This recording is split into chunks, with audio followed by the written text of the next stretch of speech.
All right, guys. Hopefully everybody enjoyed the bye week. We got a lot of work done around here. It was important to give our players, after really a 12-game kind of grind of a stretch there, give them some time to recharge. As a coaching staff, we were able to kind of reset the table and feel good about presenting our guys with some really good plans moving forward, starting with this week. Tough challenge going on the road. Teams playing really well, playing really hard, playing well at home. Going to be a real challenge for our team. So looking forward to getting going on our preparation today on the grass. Guys are fired up, ready to get rolling. I want to address the quarterback position. We will be starting Josh Dobbs in the football game on Sunday. Feel great about kind of our bye week process of really, 2 layers to it, evaluating kind of where Josh has been as far as immediately providing a spark and helping us win 2 football games, and then transitioning to some tough outcomes where there's all kinds of things that we could do better, we could coach better. Josh's continued comfort in our offense and how we play, but also our offense and our staff's ability to evolve and help Josh thrive is our plan. We're very confident in him.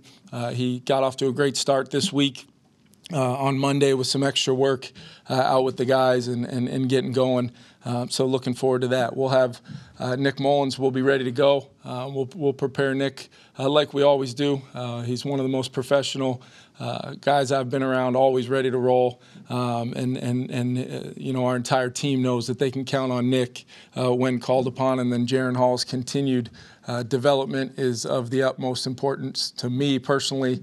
And our organization, and we really like where Jaron's at, getting healthy, coming off of getting out of the protocol and being available. So with that, and I did want to also very, very cool honor one of the most important awards in our league, the Walter Payton Man of the Year award for Harrison Phillips. This is a guy that any of you guys know him well. Anybody that knows Harrison knows how much, being a force in the community, basically a daily thing in his life where he commits to having a positive impact on a lot of groups of people and kids, and couldn't award it to a better guy, and really hoping he gets some real consideration, to win the league's award, because he's one of those guys that absolutely deserves that. Turn it over to you guys. Josh was very effective when he went off schedule and ad-libbed early in the tenure here. How do you maintain that freedom with him, yet stay within your offense and take care of the football? Yeah, I think a lot of it is about depending on what phase of our offense we're in, whether we're moving the spot, whether we're in the play action keeper game, screen game, or it's in the drop back game. It's all about what is my footwork, where are my eyes supposed to be, trusting your feet and eyes, and the progressions, and making good decisions. And when you really study Josh and other quarterbacks around the league that impact the game, kind of overcoming some conflict and creating off schedule, a lot of times it's tied into the progression, trusting that 2 hands on the ball, moving within the pocket, and then when you get a chance either to get up and out of the pocket or escape outside the pocket, can you maintain your progression? Can you finish forward? And then, like he has, to your point, use your legs to steal us some first downs, some touchdowns in the red zone. How are we going to be defended in the pass game with, clearly getting Justin back will be a real positive for us. And what does that look like? At the quarterback position, it's a do-your-job mentality with the proper technique and fundamentals, and we'll have had a little bit more time with a little extra time this week and throughout the study of the bye week of really figuring out how we can help him and then apply that to when we get on the grass in the preparation. Kevin, you talked about the offensive staff's ability to evolve.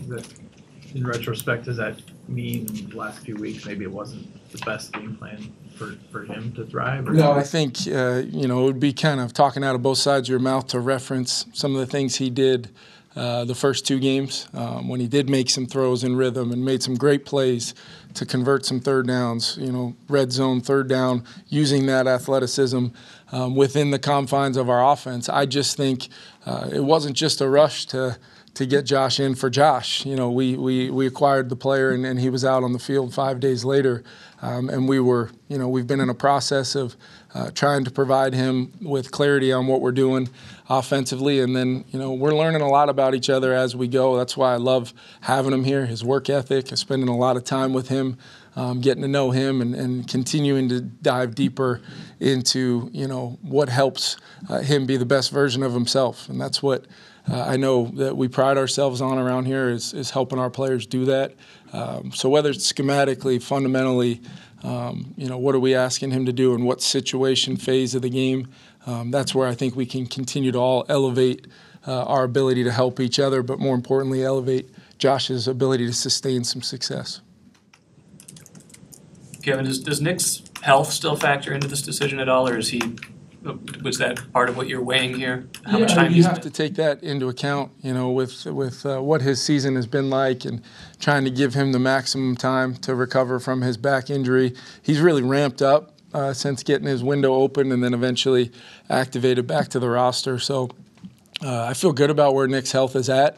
But, knowing that we've got 5 critical opportunities to go, we feel great about our plan we have for Josh and his ability to go out there and move the team, limit the negatives, and try to go win some football games. But at the same time, whether it's Nick or Jaron, I feel like we've got 3 quarterbacks we can win football games with, and what that looks like moving forward.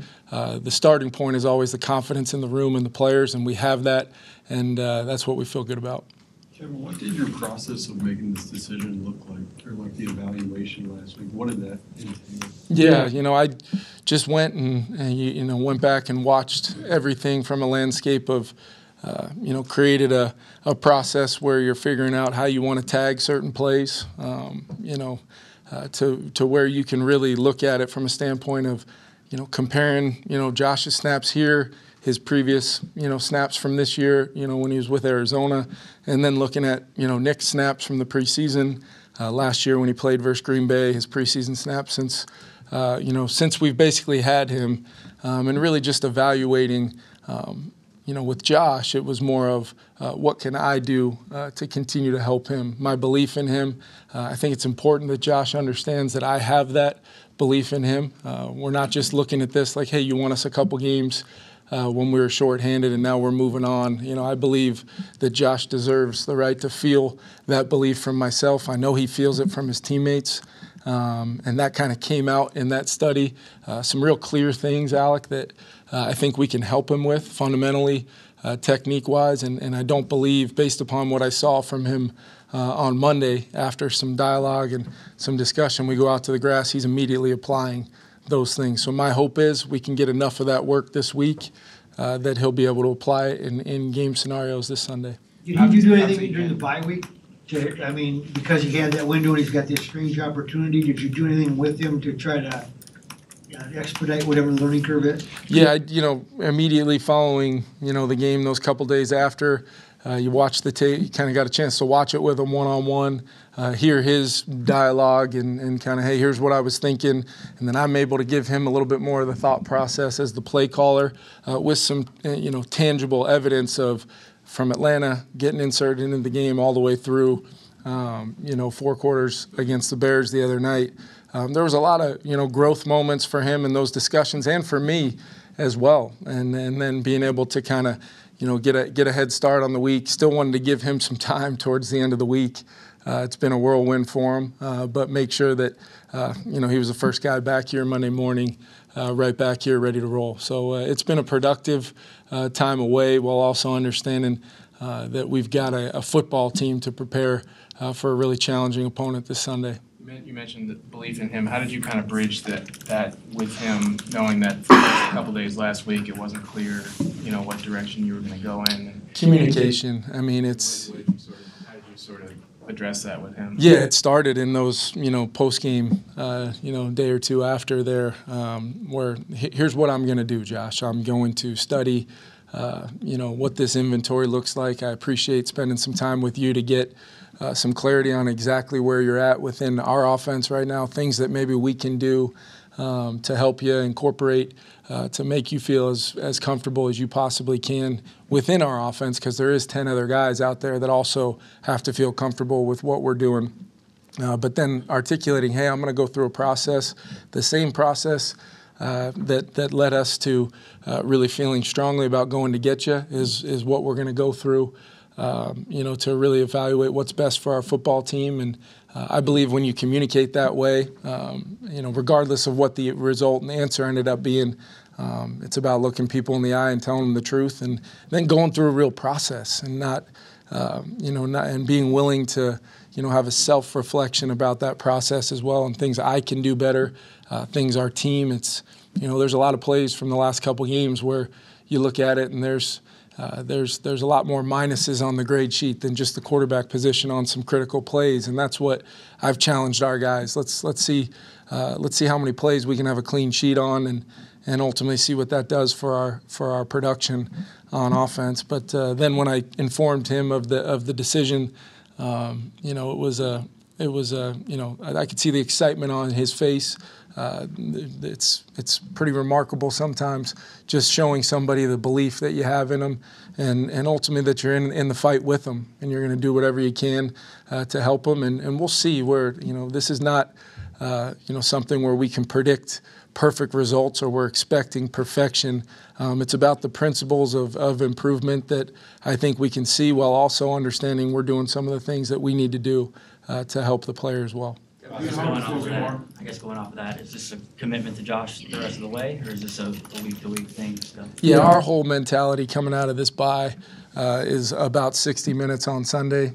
So I've really took that same mindset with our game plan, with our defensive thought process coming out of the bye, special teams, and the kicking game for sure as well. What can we do with the extra time that we have? The Raiders also have that time as well. It's not like we have more time than our opponent. So we're looking at it like, what can we do to maximize our preparation and worry about the 60 minutes that are out in front of us at 1 o'clock on Sunday in Vegas. Is it harder for a quarterback to pick up secondary reads from the gun or under center?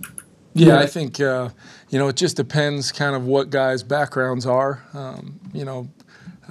When we built this offense originally, Kirk Cousins has been a guy that's always been incredibly comfortable underneath the center, turning his back to the defense, play pass, movement game. So we were able to build a pretty significant offense around that, marrying the run and the pass and trying to do a lot of things to generate completions and explosives. I think for some quarterbacks that have been in the gun more, there's a comfort there, being able to see the field, not turn your back to the defense, some of those things. But at the same time, I know at the end of the day, quarterbacks, whether they turn their back or they have vision on the defense, they like to see people open. And we're going to do the things we think we need to do to try to get that separation. Did not think when you study the tape from our last couple opportunities, there's things that we could coach better to separate more. And then there's that personal accountability that our guys have. I've heard some of them even in their discussions with you guys talk about how they could be better. And that's what this time of year is for. The good teams in this league, regardless of where they're at, that you just want to be in it, have a chance to compete to be in the playoffs, and then the key to all of that is finding a way to improve throughout the ending of the season. And improvement can come a lot of different ways: technique, fundamentals, understanding of scheme, incorporating new schemes, and then what does the execution of all that look like is what will be the determining factor for us. Thanks, everyone. Thanks, guys.